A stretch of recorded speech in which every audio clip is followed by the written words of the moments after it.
That apple juice does not taste that good. All right, so let's talk about the iPhone 13 that Apple recently announced, I think a couple hours ago. I want to give you guys my raw thoughts, first impressions, not first impressions, but really just my initial thoughts on how I think the iPhone 13 was presented. Kind of like my predictions, this is really not the iPhone 13. This is just the iPhone 12s. Like I said before, I have a feeling it's going to be like an S cycle and it'll just be a refresh of the 12 with, cherry on top. There's nothing really crazy done here, but with all that out the way, let's talk about the iPhone 13. This is also Apple's official documentation here, but as you can see right here, this is the new iPhone 13. And if you're wondering what changed from the iPhone 12, I'll tell you the two noticeable ones. So probably not that noticeable, but the notch is shrunken a little bit because of the True Depth technology. It's been improved, so it's able to be a little bit smaller. I don't think you're going to notice it that much on photos online, but I think in person you're going to notice it, especially if you're coming from a pre-existing iPhone. And then the camera modules on the back, instead of this horizontal design that we've had on the iPhone 11, actually since the iPhone 10 days, it's now moved off to the side, so it's now a diagonal. This is also one of the new colors. I'll get into the colors in a second, but this is pink. So I'm going to skip over this paragraph because it's whatever. It's going to be talked about a little bit later. Colors. So here are the new colors. We have product red like before, but it's not the same product red.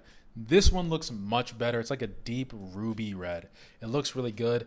This one is white, but they call it Starlight. So if you watch The Boys, you know why this is called Starlight, because I assure you, during the sun, it's going to blind your eyes. This is black. It's called Midnight. This is the new blue. I think this new blue looks much better. And then this is pink, which basically looks like white with purple that they made last year, but that's just my own opinion. Beautiful and durable design with amazing battery life. So I will give credit to Apple here because they didn't really touch on this that much. Actually, they did, but I feel like it's going to be something that people don't really notice.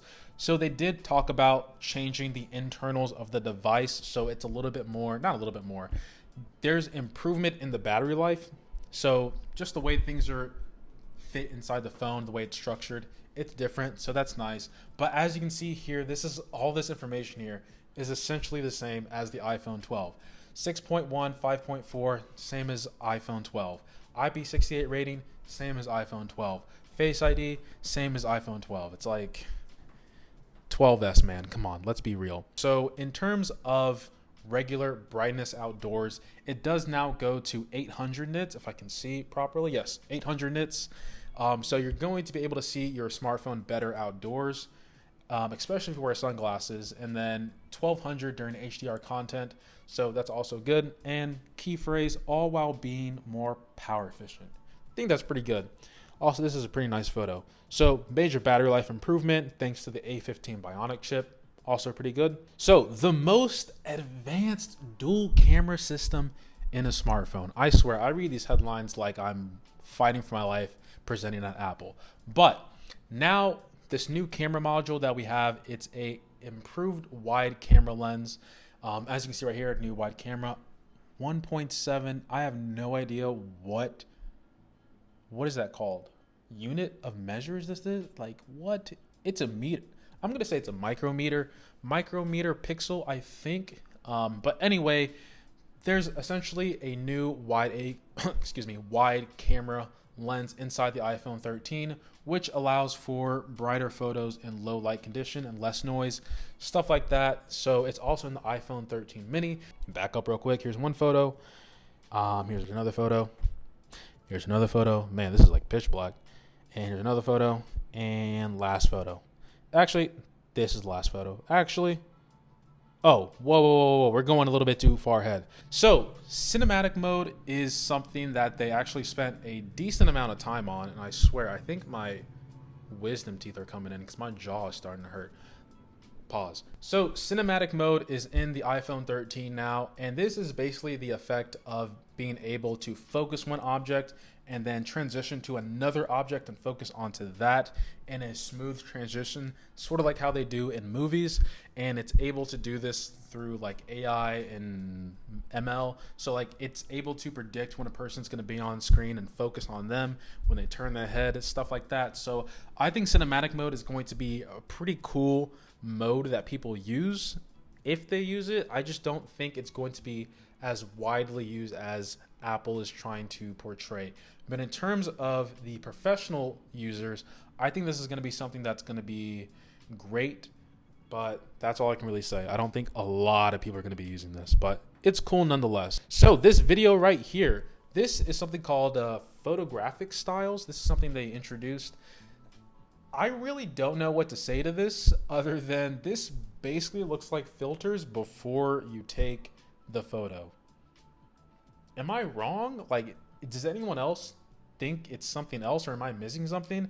I guess you have a little bit more control of how much you want the vibrant or whatever setting you're on, the warm, cool, vibrant, or high contrast. You can change the tone or whatever setting is there, but it's really just a filter before you take the photo, right? Anyway, A15 Bionic chip. So it is the engine of the iPhone 13, and it's still using the 15, Jesus. It's using the 5 nanometer process. It's great. It's something that is in on the iPhone 12, 5 nanometer, not the A15. I think this is great. It has better GPU performance, but other than that,